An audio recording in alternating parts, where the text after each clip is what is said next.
Yo, yo, yo, yo, yo, you already know what it is, man. It's your boy Geechee Gotti. You tuned in to No Studio and Network. This is The Come Up.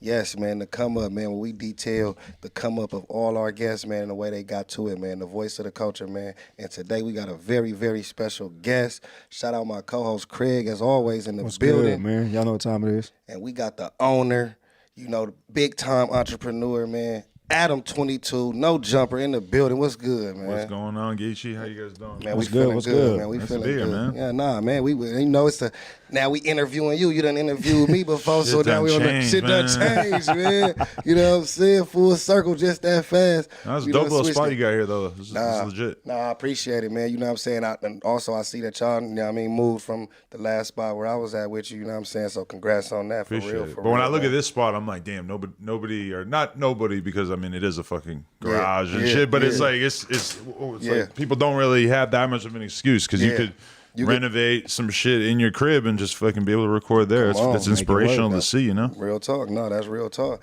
Even speaking of that, when it comes to like No Jumper, because we want to really like dive into like the beginning stages of that, you know what I'm saying? Like, where did you come up with the name? I know I hear the balling like an athlete, but God, you know what I'm saying? Is that where that came from for you? Yeah, like at one point, like me and this dude that I was working with, we put together a list of like 200 different like hard rap lyrics. Yeah. Or just like phrases from rap lyrics, and we just somehow just kept going through it over and over and over and just narrowing it down.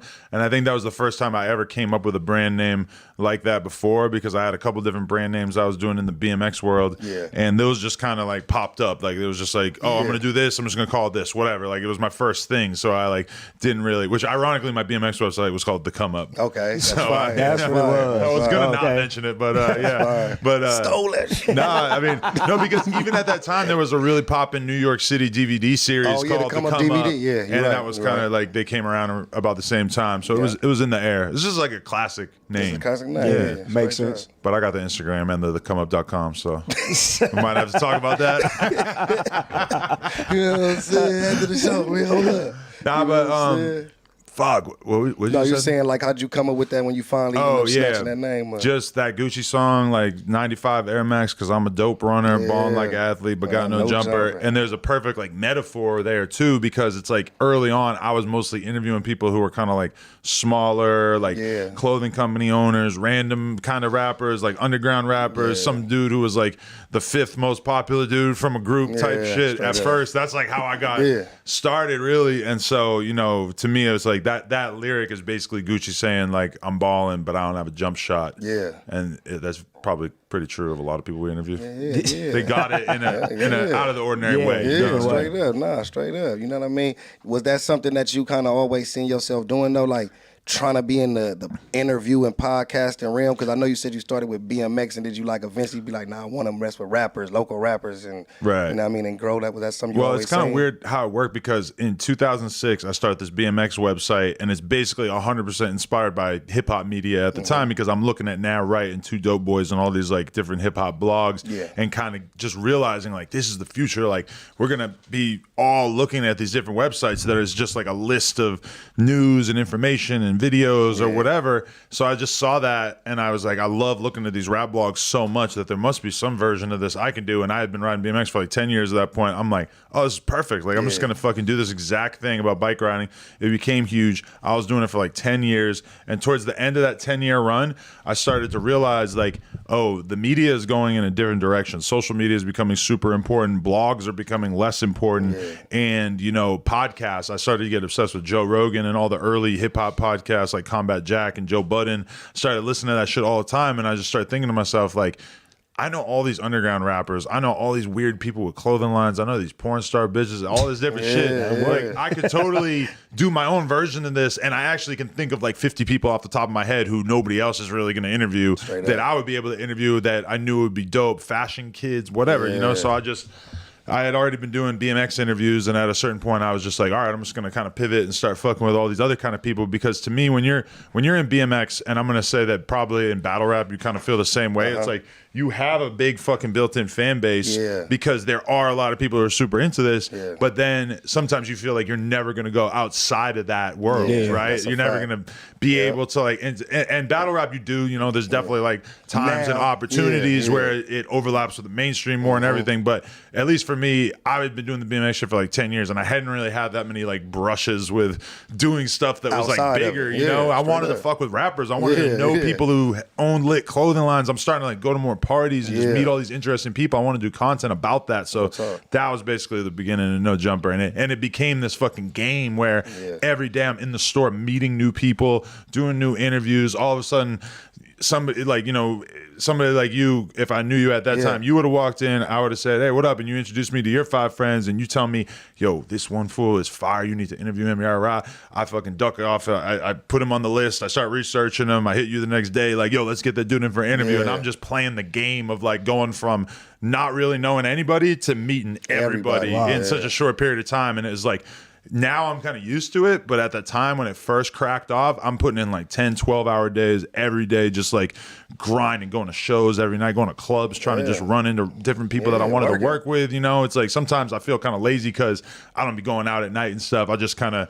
network online / try to line up interviews with my publicist, whatever. But But you came from that though, you know what I'm saying, like to where you at now, you know what I mean? You can see the big growth, you know what I mean, as far as like you said, from local to now. You done interview some of the biggest artists in the world, you know what I'm saying, like, you feel me, on your platform, you know. But I want to start from like the times, like, because you shed a light on a lot of underground West Coast dudes at that time, you know what I'm saying? Like, a lot of people was hearing about, I knew these dudes because of the streets, but the 03 Greedos, the Shoreline Mafias, like, you were around in that time, you know what I'm saying?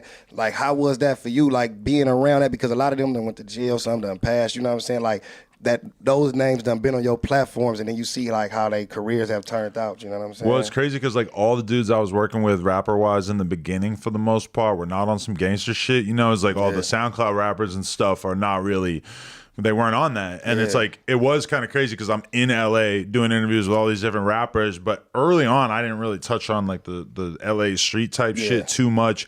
And then like, you know, my man TK from R Baron, he starts bringing around Shoreline, and he starts bringing around Draco, and he starts like suggesting more and more artists that I should fuck with. And I was like, you know, I grew up listening to Snoop and Dre and all this fucking West Coast shit a lot, but, you know, I had never really like seen gangbanging shit right in front of my face like that. And I said this story. It's a very different story. And I remember like, so I had this homie, Gabe Brooks, aka One Punch, who was like a BMX pro who also was a Crip. And like, I remember one of my first times hanging out with him, we're just riding down the street, and he just locks eyes with some other fucking dude who looks like a regular ass black dude to me. And he throws his bike down and just gets up in the fool's face like, where you from? Rah, rah, rah. And I'm just like, oh, all right. I actually live in LA now. Like, this is actually every day. And so, like, you know, I just kind of like slowly kept, you know, meeting more people to the point where now people almost act like it's a cliche, like, oh, No Jumper just interviews all these street rappers or whatever. You know, it's kind of become just like the thing that we'll probably do the best job of is covering like up and coming artists out of LA, you know, especially because with AD and T-Rel and like if I'm not tapped in, they're probably tapped in. So it happens, you know. Straight up. No, and I do think that is something that kind of gets talked about a lot, you know what I'm saying? Because you tap in with a lot of the street culture, you know what I'm saying? And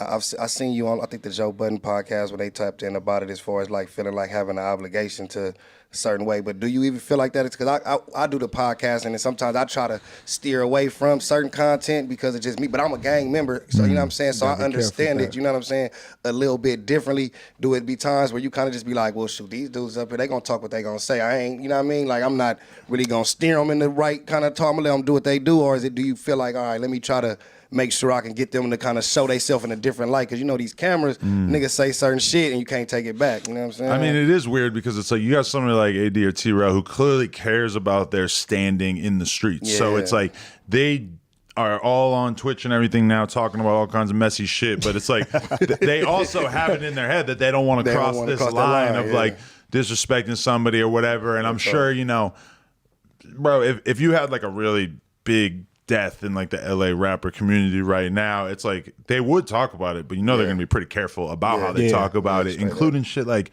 you know, like there's been situations in recent memory where somebody gets killed and it's like heavily rumored who did it, and you can't, like, if you're like an LA rap participant, you can't say, man, fuck the dudes who did this. Even if that's how you feel, it's like everybody kind of knows that there's all these little rules about how you gonna like survive out here, right? Is that even if you feel super strongly about something, you're not gonna put that shit on Instagram, right? Hell no. So I mean, it has been interesting to see, because somebody like AD is like kind of learning the game of, like, he knows that it's gonna be boring if he's talking about this big heated thing that just happened, and he just completely holds back. But he also doesn't want to violate the fucking morals that he grew up with, just like any of us, which is like, it's interesting now because you get to see all these street dudes, or like dudes who come from the streets, having to sort of figure out how to play that and navigate it. But it would be so easy to just not talk about shit. You know, it's like, to me, it's like I have to try to have real conversations and logical conversations about shit that's going on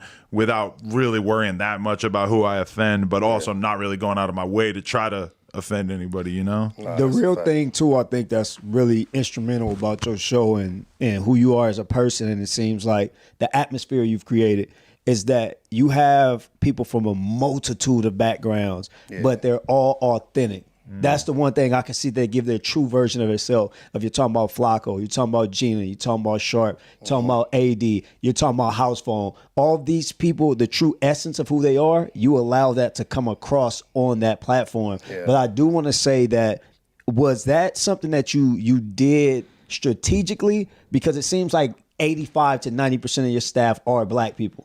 And I don't know if you just reached out like, I just love those personalities, or if it was something because I'm in the hip hop culture, you did purposely. Well, I think that number one, if you're going to run like a hip hop media company, I mean, if a large percentage of your staff isn't black or Mexican or whatever, it's just like, realistically, that just feels kind of stupid to me, because it's like, they're probably going to have a vantage point on the culture that a white person isn't necessarily going to have. There's been times where I've sent like a news thing to the team, and Gina was like, I don't think we should post that. And like the thing that comes to mind is, I forget who it was. It was some rapper who said, it was like when Jake Paul beat Nate Robinson. I said, and he was like, somebody was like, oh hell yeah, Jake Paul can say the N-word now.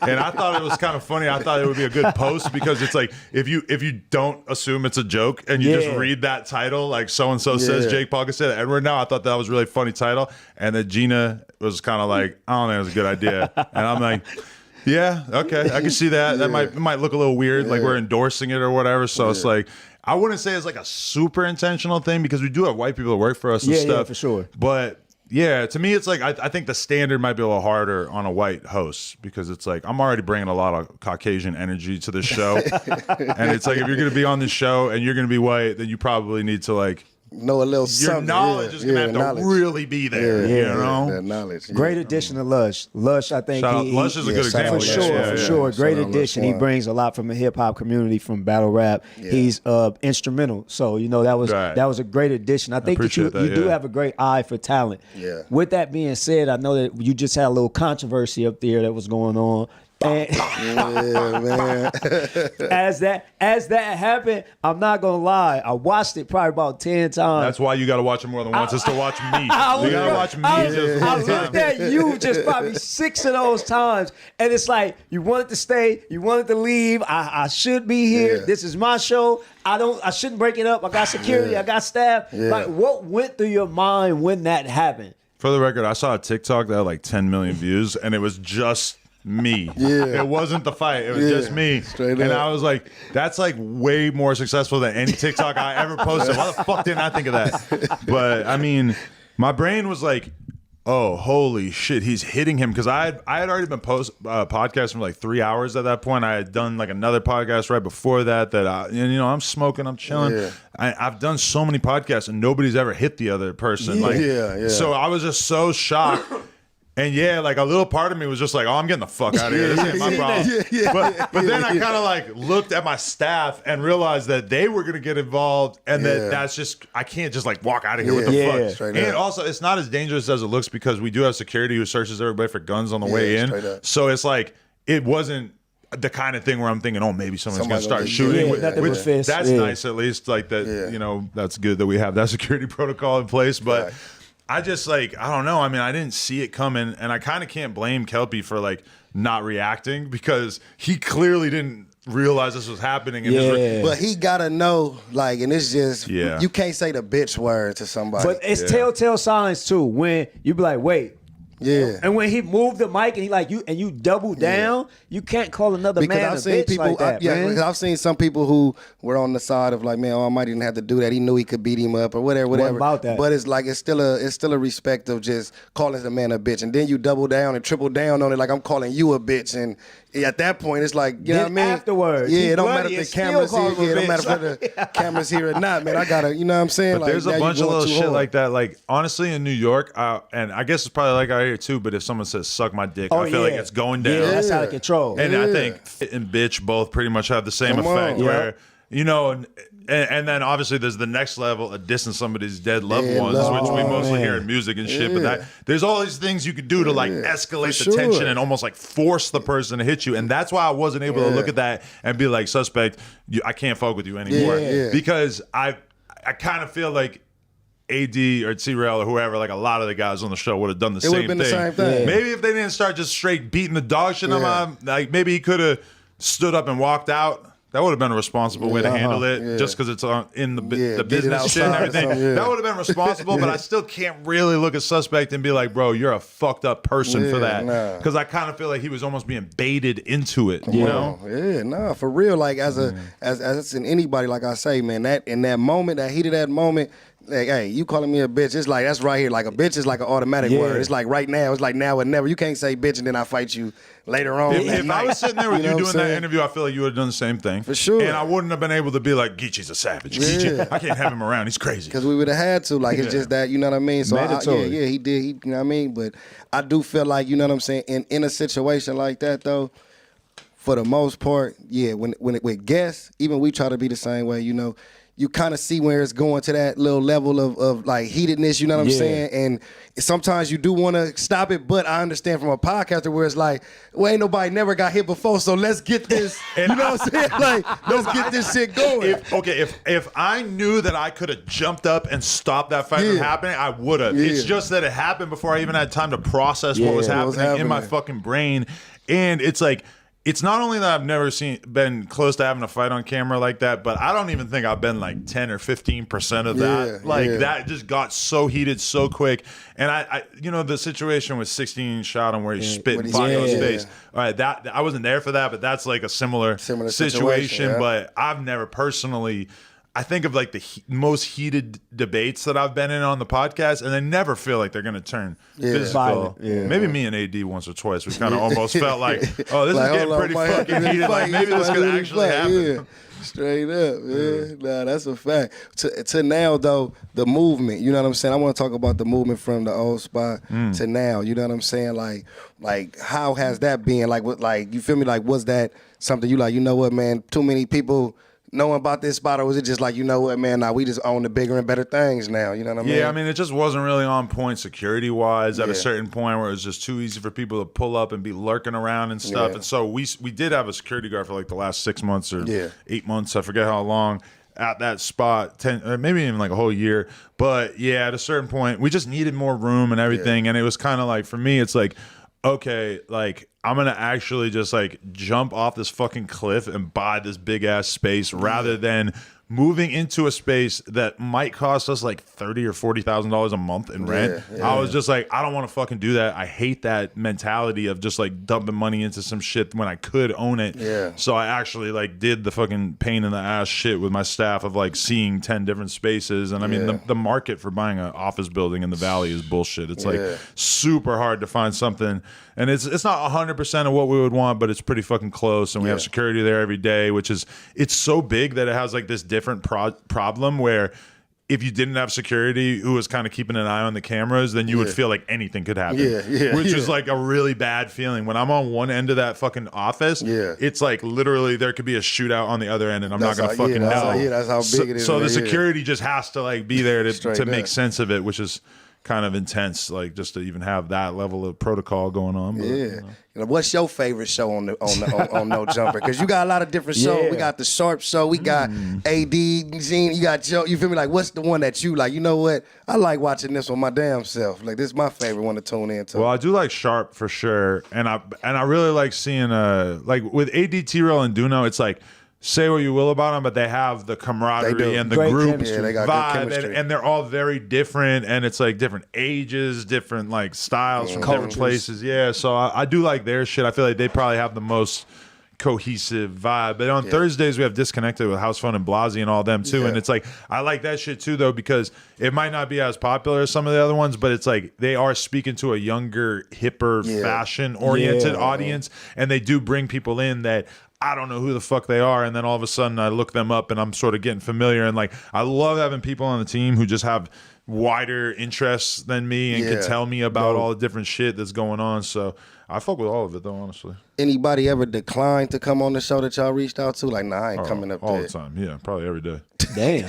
You would think that people want that look. Some people do, but you know, like big rappers really don't need a look, you know, and especially in this day and age, it's like you just don't need No Jumper. It's like you could go to Drink Champs, you could go to like if you're a big name and you could command this kind of shit, you could go to Vlad, you could go on any number of independent podcasts and stuff. So I feel like with us, it is almost like essential that we landed on this thing of having all these different hosts and building up this camaraderie and this friendship and stuff, because now just getting big interviews is like the thing that a lot of people are doing. And it gets harder and harder every year that goes by because there's more and more opportunities podcast wise. And so I feel like the best thing that we have going is that we actually do have this real like friend group, and it's a weird fucking friend group because it's like a lot of people who wouldn't really be talking on a day-to-day basis, like AD and Lush would just not be talking on a day-to-day basis, but now they're in the same group chat and they're on the same podcast and they're getting to know each other. And for the fans, I feel like this is like very interesting to see that dynamic unfold. So I like doing the bringing in new people and doing big interviews, but then also just seeing how people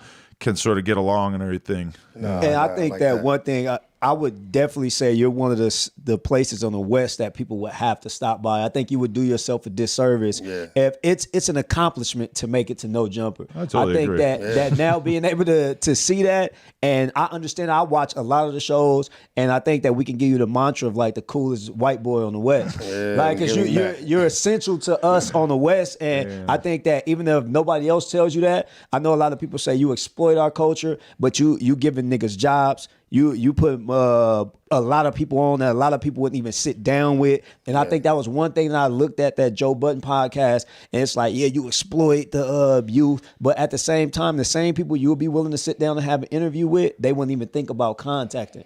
So in that same breath, if they're going to get you for the negatives, I want to definitely give you your flowers for the positives, because that's dope, man. For sure. You know what was a funny moment in that shit is when we're talking about Maxo Cream, and it's like, he's assuming that I have this very surface level understanding of Maxo Cream and that I only give a fuck about Maxo Cream because he had a federal case of shipping drugs, whatever the fuck it was at some point. He's a gang member or whatever. It's like, no, I interviewed Maxo Cream like 6 years ago. I've been on tour with Maxo Cream. I probably ran into Maxo Cream dozens of times over the years. I can hit him up and we'll be texting each other about some random ass shit, Joe Budden. You're basically, you're acting like there's only one way that I could be cool with this guy. I have like a real relationship with him. And he's not some tiny fucking underground artist to me. To me, he's a fucking Texas legend that I have a lot of respect for. And yeah, like I kind of felt in that moment like that it was like we're not really like thinking about this shit the same way. Because I know that is something that a lot of people say, like he said, like the exploit word is kind of like always used. You know what I'm saying? Like, oh man, exploiting and things of that nature. But like you said earlier, man, you got a camaraderie, got a friendship with a lot of these dudes. Like, is that something to where it's like you feel like, damn, man, I don't want to have to explain my friendships in order for y'all to believe that this is, you know what I mean? Because people will look at it like, yeah, man, he's not really cool with AD, and then we just giving him something, using him. They from Compton, he got LA guys up here to make shit good. But it's like, I'm seeing you, you know, birthday parties, things like that. You guys are really rocking. Like, is it at times where you be like, just want to be like, look, my nigga, you know what I mean? Like, not my nigga, but look, bro, like, I fuck with these dudes. Like, come on, like, these is my folks for real. I you know try what to I'm like saying? not really spend that much time like explaining myself, Yeah. like just because like if I responded to every tweet I saw calling me a culture vulture, that would be a big part of my life. Yeah. You know, so I just don't even really like stress it that much. But this motherfucker Joe Budden, you just reminded me of something, is that there was like a thing where I did like a little tryout for a show at some point, like an audition like many years ago, like 4 or 5 years ago, and Joe Budden, it was like a Friday, and that Thursday the Drake album at the time had dropped, and then also Greedo had dropped the album at the same time, and I had just gone off tour or some shit. I'm like fucking barely doing anything, and Joe Budden goes like, "You heard that new Drake album yet?" I go, "Nah, I heard that 03 Greedo though," and he's like, "Why?" And like Exactly. he's kind of like, "Oh yeah, you just like that shoot 'em up, bang bang shit," or some response like that, and I'm like, "Nah, that's really my boy. I was at Ruth Chris with him like a week ago, Joe, you motherfucker," and he was just like, "All right," like he kind of gave it to me in that moment, but it's like. It's just like he kind of assumes, and I get it though too, because he's from like a grimy ass part of Jersey, and he grew up around a lot of bullshit, drug abuse, etc., that I didn't really grow up around. So maybe like he looks at my appreciation for a lot of this street music and just kind of has to assume that it might be coming from a more exploitative perspective. But the reality is in my life is that I've always found that I'm just fundamentally attracted to fucked up people. And there's a reason why when I moved to Long Beach, one of my best friends immediately became like a real deal gang member in the form of Gabe Brooks, rest in peace. And like, you know, I've just like, when I look at the bitches that I've been attracted to in my life, they're all fucked up. When I look at like the BMX dudes I hang out with, like a shitload of drug addicts and just like criminals and just like thieves, and like to me it's like I'm not even a tiny bit surprised that I ended up attracted to the music that realistically is the music of the streets, that like is the music that tells the story of that. Because I'll be real with you, like I can listen to country music and musically it sounds all right to me, but in terms of what they're talking about, I don't resonate with it in any way. When he's talking about like, you know,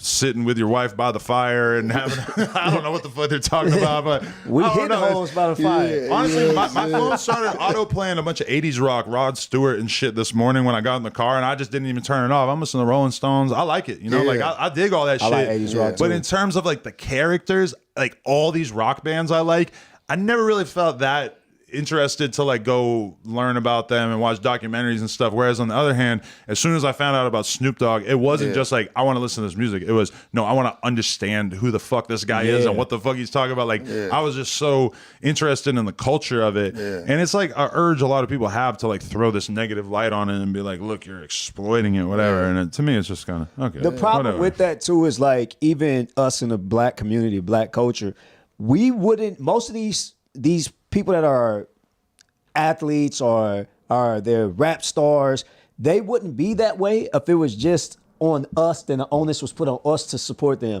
We're the one that's burning the music. We're buying it from the DVD man with incense. We're not out here buying them or streaming them for real in the store. If you look at a concert or if you look at the demographic of the people that go to see these shows, they don't look like us. It's a lot of young white kids that actually buy this music. So we can say what we want to say. And I think that when we draw these color lines, it just takes away from it ultimately. It's an art form that a lot of people like and relate to. Let's just embark in it at the same time and let's embrace each other and let it be that. I think it's too many other reasons we can separate each other. Like, let's find reasons to come together. And hip hop wouldn't be that big if it was just black people listening to it. The reason why hip hop is fucking gigantic is because if you go to a rap show or if you go to Rolling Loud, there's a shitload of Hispanic and white and Asian and whatever the fuck, different races who appreciate it. So at some point in the life of every successful rapper, they just sort of realize like, oh, like, I am not rapping to the community that I came up in. Maybe some percentage of. Do you think Roddy Ricch feels like he's rapping to like people that are like of his community? No, he knows that that's like less than 1% of his fan base, and that's because he is popular. And you know, you got to just at a certain point like learn to kind of be accepting of different people fucking with it, you know? And then it's boring. We've heard it. If we grew up there, we know what it's like. We already know that. But I know another part of your plight and your come up I can smoke in it? is your fiance. And I would like to kind of touch bases on how do you think that attributed to your success? Man, my girl, honestly, I met her like super fucking early on in the No Jumper history, and she was very much just like a random chick with a fat ass that I met on Instagram to me at first. And, you know, we like, but it was different because she just kind of like showed me in a lot of different ways that she really believed in me as a person and really loved me and was just like willing to go way out of her way for me in a way that all the other chicks that I was fucking with at the other time were not.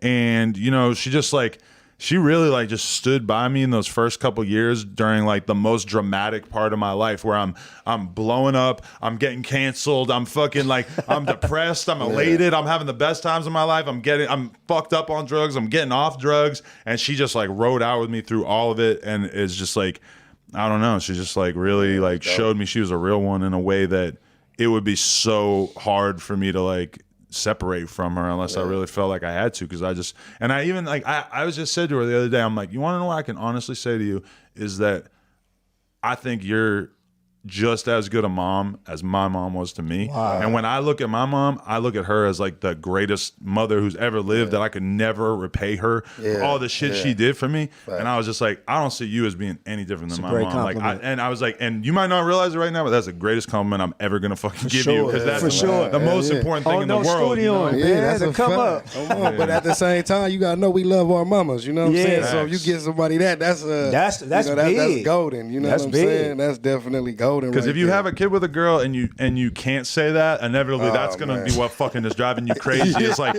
why can't you be the mother that I want you to? Like, and it's not like everybody had a great mom, obviously, but like for me at least, I can look at that and be like, and my dad to a certain extent too, but I can look at my life and be like, the reason why I love learning, the reason why I love people, the reason why I'm so interested in people, etc. This all comes from having a mom who was like a librarian in a low income area, who basically would be like coming home and telling me stories about this 16-year-old Puerto Rican mom who has 2 kids that she was just working with in the library, and how she's so amazed by the way that this girl has the drive to go to college even though she's in this fucked up situation. My mom would be hammering me over the head with that shit my whole life, and she never let me forget about the fact that her and my dad working their asses off and saving money for me to go to college and everything was like the whole reason why I wasn't going to end up in that situation, you know? So I was never really able to separate too much from the fact that I had a bit of privilege, you know? Hell no, you know what I'm saying? You got to accept that, and you know what I mean? And it still built the character,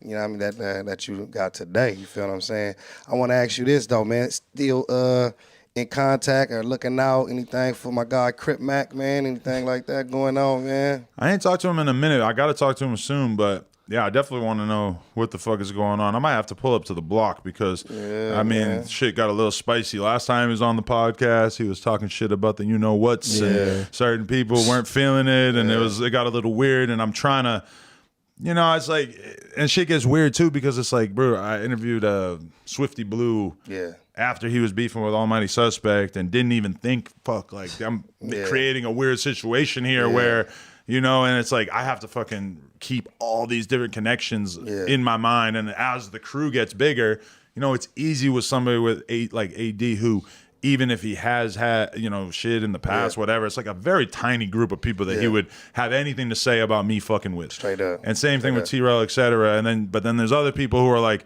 a little bit more controversial, and sometimes that's weird too because it's like I already have relationships with people that you don't get along with, so it can get a little complicated. Yeah, definitely. But shout out Crip Mac. Yeah, man. Shout out Crip Mac, man. You know what I'm saying? Definitely. Ever thought about giving him a show on there, man? Because he one of them guys, man. Crazy. He's definitely entertaining, man. He's definitely entertaining, but my thing about it is I refuse to let my platform be used as a platform to spread street-based negativity, and there's a lot of different levels to that because it's like, you know, Crip Mac came on and talked shit about certain YouTubers or certain rappers or whatever. He said Blueface was a bitch or some shit, you know, stuff like that is one thing because you're talking about a person. Yeah. But there's been other times. I remember we were in the Bounty Hunters and there was like there was some rappers that some dudes didn't like there, and somebody like who's just a regular guy from the neighborhood grabs the camera and he goes, "Hey, fuck this dude, this dude, yada yada yada, fuck where they're from, all that." I turn to the cameraman, I'm like, Cut that out. Because we look crazy as fuck coming to this neighborhood and letting this random ass 45-year-old guy bang on his ops, his famous ops on the channel. Like, we're going to look bugged out.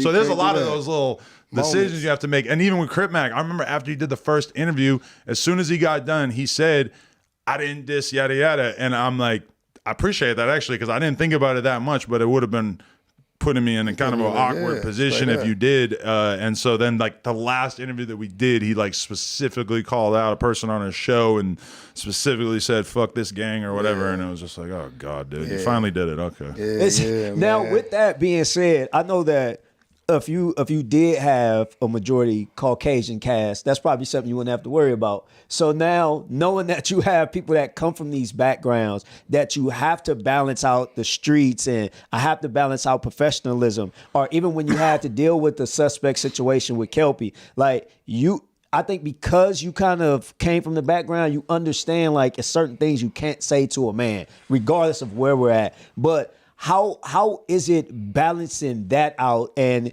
do you think that that's worth taking on that type of extra pressure to have to deal with that and balance that out? Is the risk reward worth it? Sometimes it feels like, damn, maybe this isn't worth it. Maybe I don't want to be dealing with all this bullshit. But for the most part, I mean, it would take so much effort for me to not see Crip Mac on YouTube and be like, bro, I got to meet you. You got to come do the podcast. You know, like I really wanted to meet this fool when I seen that. And like, I don't know. I mean, sometimes, like, I honestly feel like even just now, I'm kind of getting more comfortable with the idea of putting white people on the platform and on camera. Like, I have a comedy podcast I'm doing with this dude, Danny Mullen, who doesn't know anything about hip hop and asked me who Blueface was when I mentioned him the other day.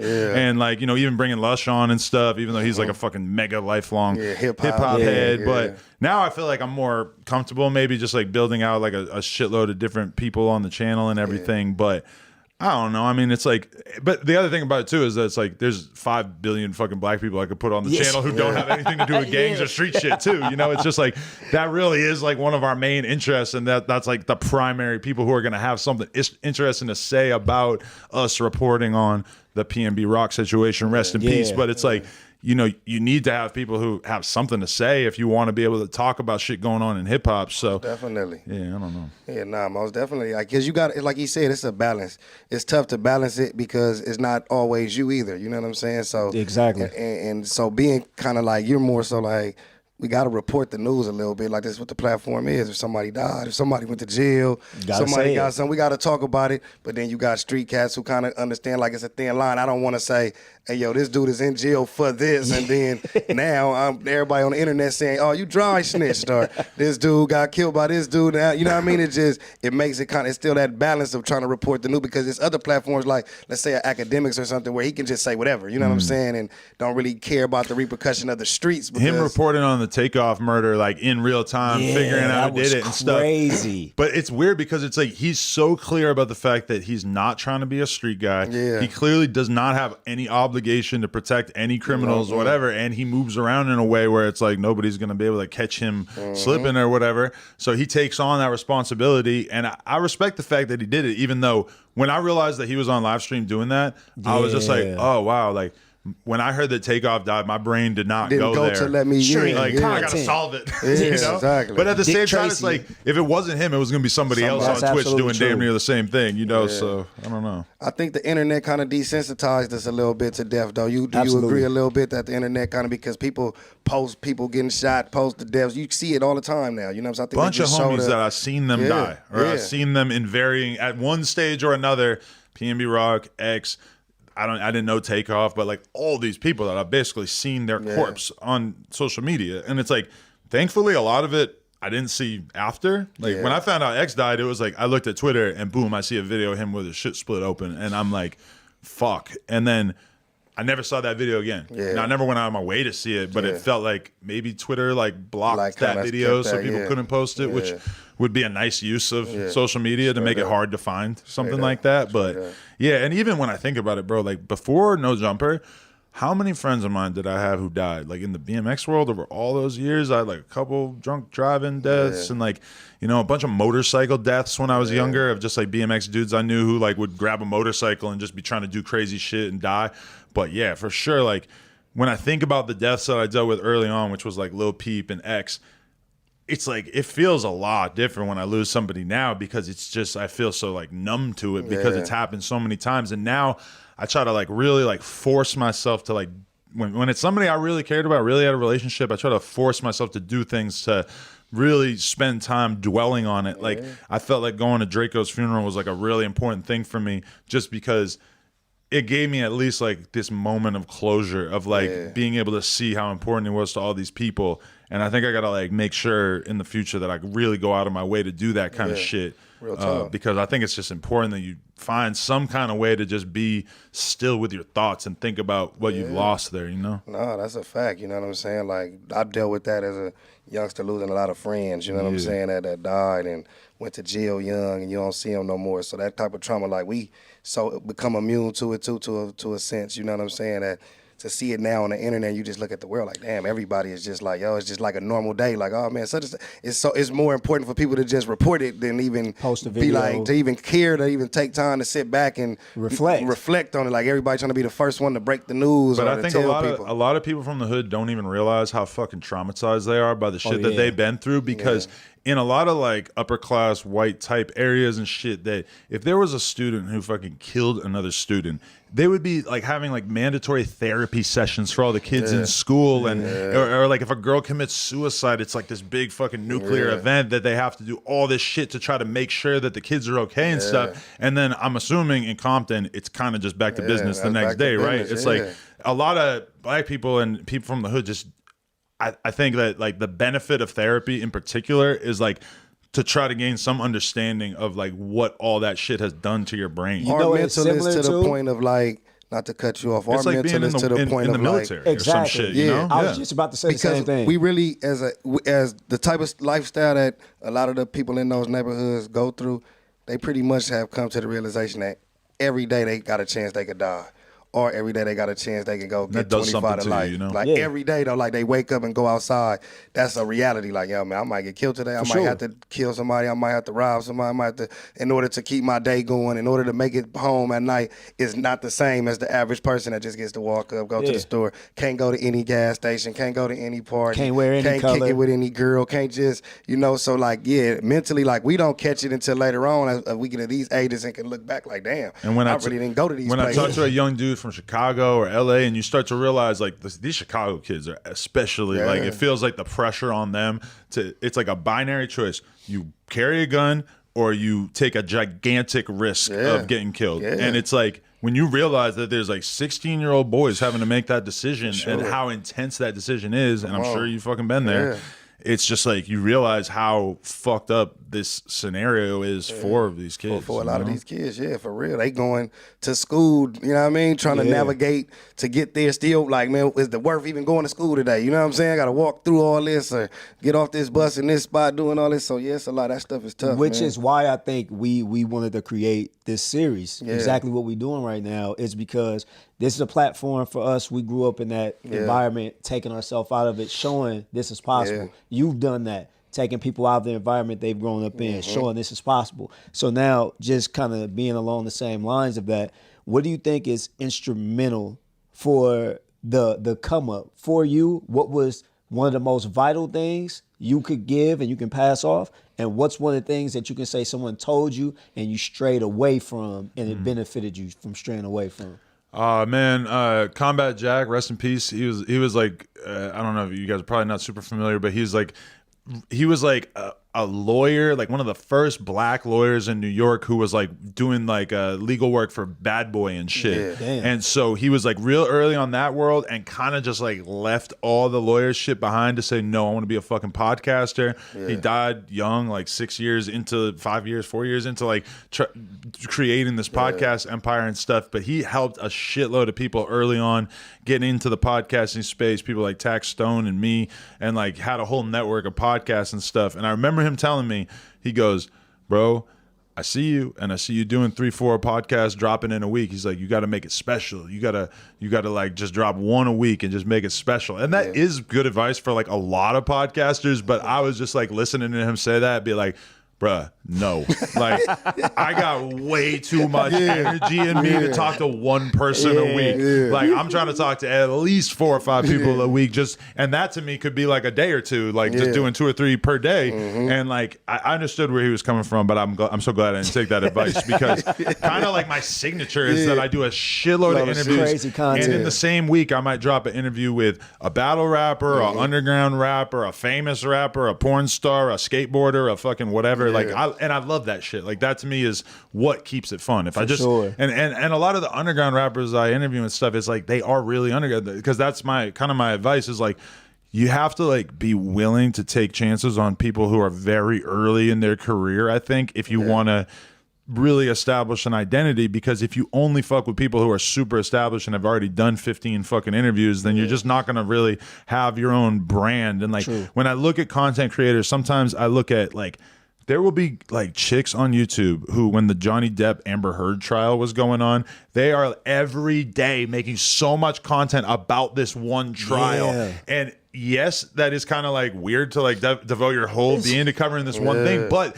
they develop a fan base from doing that maybe they can branch out and start doing other different types of topics and stuff. So sometimes it's just drilling in deep on one thing. And like, you know, even Akademiks, like he was talking about his success and how he was annoyed that Joe Budden was saying it was because of the war in Chirac, because he said he blew the fuck up on YouTube in large part because of like Drake versus Meek Mill. You know, like it's like these big stories that he was just doing. Like, I remember even doing like Soulja Boy versus Rico Reckless. Yeah, I remember that. All that shit. And it was like he might drop 10 videos in a day covering all the details of this shit. And I'm watching every single one. And it's like, when you think about where he's at now, I mean, you couldn't have really predicted that Rico Reckless versus Soulja Boy would have been like a key component, but all that like just kind of it led up to, you know, you're just building up your fan base by just showing people like, look, I make fucking dope videos.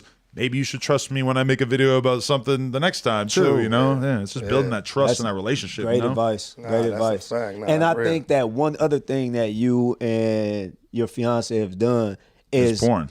That's a fact. That's a fact. But even the innovative way, because you know how many times can you see somebody naked to where you're like, damn, I still want to see this. I think what you guys have done with Plug Talk, oh my God.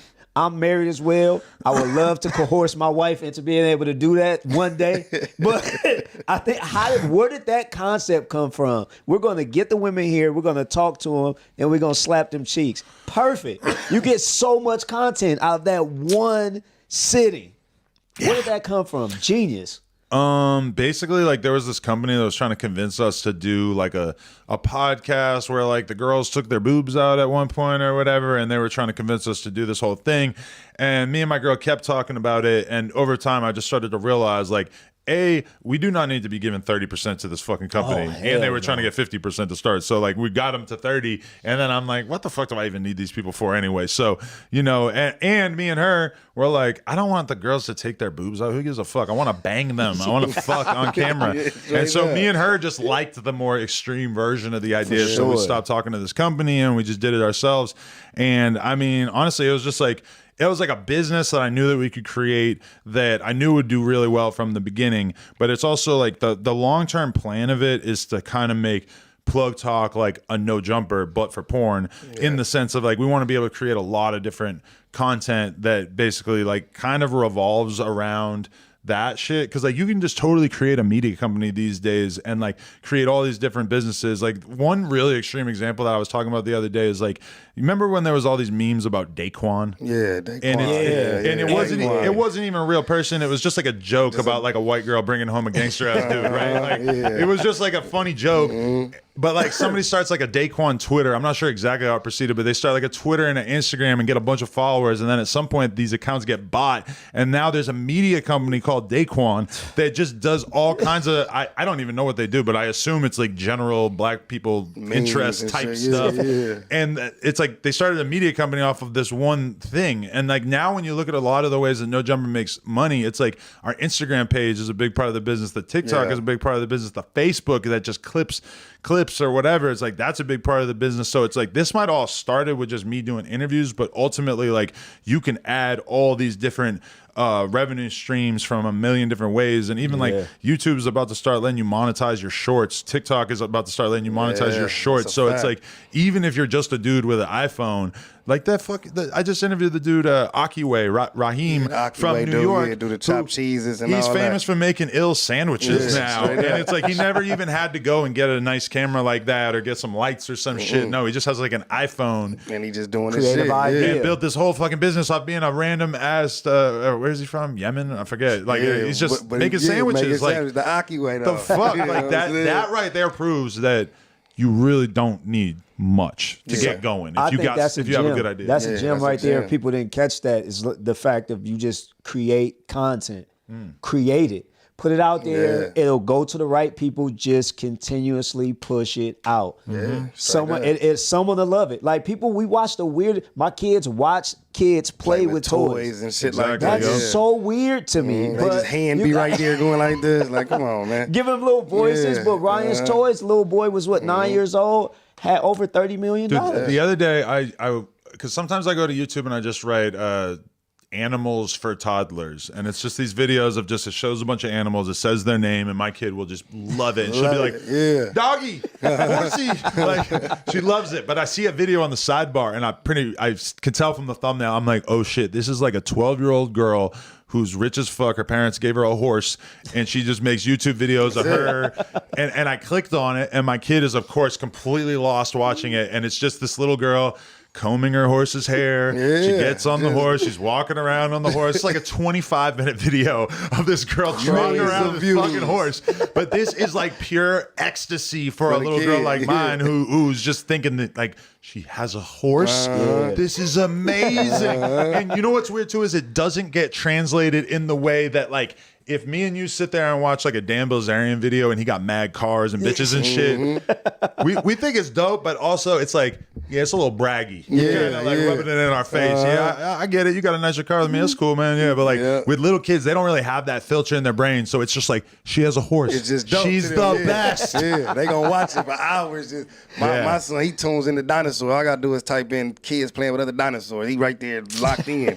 You know what I'm saying? Tuned in the whole time. You feel me? No better names than me. Like, yeah, Trigosaurus. Like, but I get it too, because I kind of like watching people play video games on Twitch at this point, because I don't have the desire to learn to play Fortnite. I think I'm too far away from being good at it that I don't even want to begin. You got it. But to a kid, it's like they're just literally like getting ideas of what to do with their toys from watching this video. Whereas when we were kids, I'm like 6 years old and I'm watching Saved by the Bell. It's a bunch of 24-year-olds who are pretending to be 16. And it's like, crazy. It's giving me a weird fucking complex because I'm wondering why all the girls in my school don't look like Kelly Kapowski. I'm not Buffett Slater. What the hell is she's going been on? out of puberty for like 6 years or some shit. She's a fucking model. It's not relatable in the same way, but now these kids are able to watch shit that is so relatable. They're literally like, these kids don't have necessarily anything that you don't have besides maybe a couple toys you don't have. It's like, you know. With that being said, though, I know that you said that I used to love Kelly. She was one of my she was one of my main crushes. And happy belated birthday. I know you just had a birthday not so long ago. Appreciate it. Your first crush. Mine was Britney Spears. She was early. The first crush I had was Britney Spears. When I was 12 or 13, she was so huge, and posters all over my wall. All over my wall. My Britney first Spears. wet dream was to Pamela Anderson wearing the Baywatch fit. That's a good one. And soon after, I think I had another one to Carmen Electra. Man, all them Baywatch chicks Carmen really. Electra was the shit back then. I don't even know if I ever saw the movie, but I used to see the movie poster for Pamela Anderson in this movie Barbed Wire. I think she had that tattoo. Yeah. Bro, I was producing ejaculates to that shit. I'm not lying, bro. Like. There's a lot of. I'm not gonna lie. I was beating my meat to Lil Kim and Foxy Brown music videos. Them videos were raunchy as hell. It was 1997. Was raw. I didn't have nothing else. I'm looking at the backup dancers. I'm looking at these kids are spoiled as fuck with that porn now. Used to get through good magazines and all that, man. You know what I'm saying? With the posters. Yeah. You would find a porno, a home passing it around. Everybody, it was different. Finding a porno was like hitting the lottery. That was gold. Lottery, man. That was gold. Yeah, go up under one of your family members' bed or something. Tapes or something. Got one. Booty talk number 9. Yo, so we figured out the cheat code to get in porno because we were like 15, 16.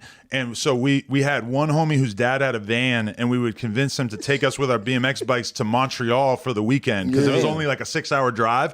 So we would convince him, and he was a fucking weird ass basketball nerd. So he would drive us up there and just sit in the hotel room and watch basketball games on this little shitty TV the whole fucking time we were there. And we'd ride bikes and we'd get beers and shit because we're 16. You can buy beer in Canada, and you can go into the porno shop and buy fucking magazines and stuff. So we would come back with 10, 20 fucking porno magazines in our backpack. back going over the border. Thank God we didn't get searched. That's funny. Hey, what was crazy, because we used to have like a movie store in the hood when we was growing up. They ain't got it no more, but it used to be a little movie store. Behind that and curtain? then you can go behind that curtain.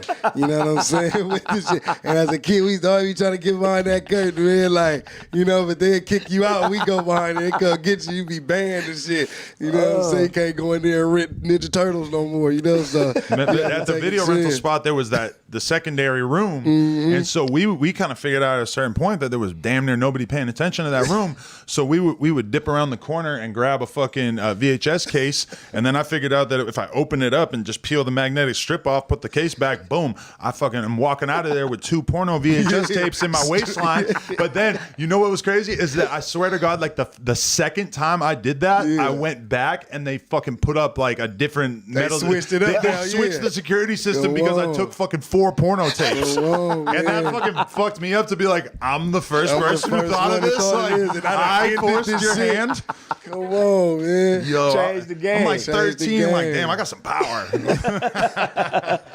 Was ahead of your time, man. You was ahead of your time. And man. a part of knowing that you're kind of established right now, I think that your reach is probably exponential. It's probably a lot of people you can't reach out to and be able to get some type of contact. What interview do you still want? What's the elusive interview that you're still chasing down and you can't seem to get? Well, there's like a podcaster named Sam Harris who's like, I've been listening to him for like 10, 12 fucking years. I started out reading his books. So I've been listening to his podcast ever since. He's just like one of the smartest guys. And I would love to have him on the podcast. Every couple of years, I'll hit the email on his website and be like, just send my pitch. And I'll send like a couple links to be like, look at this interview and this interview I did. Never got a response. But, I'll probably keep doing that for the rest of my life. Sam. Come on, Sam. What's the deal? What you doing, Sam? Obviously, the Drake thing for me would obviously be crazy. And especially because back in the day in like 2017, he hit me and said like, I want to do a No Jumper interview. Damn. But it never happened. And this was also when he was at the height of his beef with X. And I kind of felt like there was a bunch of stuff at the time that was like Drake trying to do things to fuck with X's friends to prove to X that his friends weren't really his friends. So if that had happened, I might have been a pawn in the bigger OVO game. So I don't know. But I mean, that would be obviously legendary. But there's a million motherfuckers, like even just Gucci. Like I met Gucci, but I only really talked to him for maybe like a minute. On there, sure. man. When I met him, I should have doubled down and been like, bro, let me get your number so we can land him this interview. Like really put him on the spot. Because he's just not like I've tagged him on my story mad times. He's never opened it. I don't know how much he's really on his phone and shit. I know that he is like pretty legendary for just kind of being an asshole who does whatever the fuck he wants and shit. So it's like it might be hard to make it happen, but I would do pretty much whatever to make it happen. But I just got OJ, so that to me was like, I'm getting there. That was pretty close. That's a fact. Shout out OJ the Juice. That was a blast from the past. Seeing that, I'm like, oh damn. Like he was just the coolest motherfucker ever. But I did have a regret because he told this crazy ass story about basically somebody running down on him at the gas station and shooting at him, and then like a million comments were like, that's this situation with this rapper. It has already been alluded to online. They fuck like so. I could have very easily connected the dots and just said, "Was it this?" Now I guarantee that he would have said, "No, I don't know what you're talking about," because he just probably wouldn't say that. But it did make me feel like, fuck, I kind of let the fans down a little bit by not suggesting that. Even though I also, it's probably like streetwise, it's better cool of me to not have done that. Straight up. Yeah. And keep that connection with him. Because then once you say the name, it's like, oh, that's what you. But I think he would have just been, man. If I said it, he would have just been impressed. Yeah. Like that. You know? Your homework. Like, okay, That is still, and even seeing how like excited you still got from it, just explaining that's dope to see that you still like have that feel about certain people, like you still have a love for this. I want to know what keeps you going, like, because a lot of people would say that you've reached a level of success to where you can chill, you don't even have to go back to none of the shows. I let everybody do what they do, I collect a check. But what is it that still puts the battery in your back and makes you want to continue to do this? I mean, I just really am doing like what I love doing, and I just fucking wake up every day excited as fuck. And if I tried not, like, you got to run a couple different tests on yourself. You got to say, if you tried not to do this, would it be very, very hard for you to not do this? So definitely interviewing checks that box. It would be fucking extremely difficult for me to stop. And then also, would you do this for free? Yeah. And I totally would. I totally would still do interviews and still like, I'll probably have to scale back on the employees a lot and shit and like find a much cheaper way to make shit happen. But I would definitely do it for free. I would be here for free. I am here for free. Wait a minute. Yeah. But I mean, like a lot of everybody else trying to get it for free now. You know what I'm saying? Think y'all got that no studio and discount and shit, man. We tapping in and shit, man. I just always try to like, it's easy to like get used to shit and then not appreciate anything. Yeah. And I'm always trying to like reground myself in who I was a couple years ago or whatever. Like that OJ interview. Reality is it doesn't seem that crazy for me to do OJ Juiceman interview at this point because I've interviewed a lot of other people that are kind of on his level, right? Yeah. But it's like I just like I was so geeked off it because I kept reminding myself in my head, like, think about what 25-year-old version of you would have thought of this. You would have been so geeked out of your fucking mind. And I had a lot of my friends who I barely fucking talk to that are like people I hung out with 10 years ago hitting me up being like, I can't believe that you interviewed him after you made us listen to him 5 million fucking times over the years. Like, that's dope. Yeah. I wanna now we gonna get you out of here. I wanna It's all good. Do whatever you guys do. I wanna talk though about the live show, man. Like, how was that for y'all? Cause you was able to get pretty much a packed house, you know what I mean? Everybody out there and you had the whole cast up there. Like, how was that live show for you? That meant a lot because like that was our 4th live show. We did one in LA that was fire, and then we did one in New York, one in Boston, and then this was like a bigger venue in LA. And yeah, that meant the world to me. Just like, especially to have like AD and T-Rail and all these motherfuckers who are really from here and having like their family coming through and like seeing, you know, it's like you can get a couple 100,000 views on a podcast and people get it, but like to have 1,000 people in front of you in the audience feels like a very different thing. Like you chose to drive here and spend your night with us. That's pretty serious, you know? So that was a real honor. And yeah, like I don't know. Sometimes it's just like kind of overwhelming to be like, damn, like look at how many people fuck with us and how many people are invested in this shit and how many people actually like really get it, like really are like that in tune and like, you know, doing the meet and greet, same feeling. Like I can't believe this many people are like that hyped on shit. But I also get it because I feel like if it wasn't my podcast, that I would probably be similarly excited. You know, like I am that excited about other people's podcasts. You know, any ever had any weird interactions with like a fan? All the time at that store, dude. All the time, the weirdest shit ever, and especially because, you know, I got to see it unfolding in front of my eyes. Of like when I first opened the shop on Melrose, I could stand outside smoking a blunt and talking to the homie for a half hour, and maybe a couple people would stop and say hi and take a picture or whatever, but it wasn't anything that crazy. And then by the end of it, it was like if I went outside for 5 minutes, people would be fucking slowing their cars down, pulling over, like fucking walking up. And then it's not just like, oh, they take a photo. It's like, no, they take a photo, then they linger around for, they still just keep standing near you, and then they are filming you, and they're FaceTiming their friends to talk to you, and they're fucking saying creepy shit about like sex stuff or porn or whatever. It's just like it just kept getting weirder and weirder and weirder. And honestly, when we got rid of the store, I'm so thankful that we did, because it gave me a break from like forced public interaction. So I was able to kind of like return to like feeling like a normal person, because being in that environment for so much, like picture when you're at a battle and it's like you're the fucking king in this shit. Every single person there knows you. Like me being at the store was like that every day. And it fucking just got so overwhelming. And I was just like, I really am glad that I had a break from it, because I think in the future when we have another store, I'll be able to have a healthier relationship with it. Because by the end of it, I was just over it. It was just, I was just avoiding. I just want to come outside, light the joint real quick. Get back to it. Had to have an argument, drink a beer, take a million pictures, do a couple of like, come on. And we didn't even have security for most of the time at the store. Like we weren't even thinking on that level. And then all of a sudden, the dude puts the fucking gun in my face, and it's like, oh, everything's different now. Like all of a sudden, you have to take your life way more serious after this. You know? No, that's a fact. That's a fact. You know what I'm saying? How was that though? You know what I mean? Like, you know, just like, you feel me? Like, I think we all probably experienced that. You know what I'm saying? Like, just coming out your store though with that though, you dig what I'm saying? Like, you know, like that's something different, because your place of business. You know what I'm saying? Like you say, when you in the streets, it's a little different. But 9 times out of 10, your place of business, that's where you kind of like, even though it's wild, you thinking it's like your safe zone. You know what I'm saying? And you know, it was a crazy feeling, because it's like we realized very quickly that this is not like a street dude. This is not a dude who wants to rob me. This is not a dude who's like from a gang who maybe I've upset in some way. No, this is a crazy ass fan kid who's off mad drugs, wilding. And that in particular, like you don't worry about that because it seems like less of a realistic concern, right?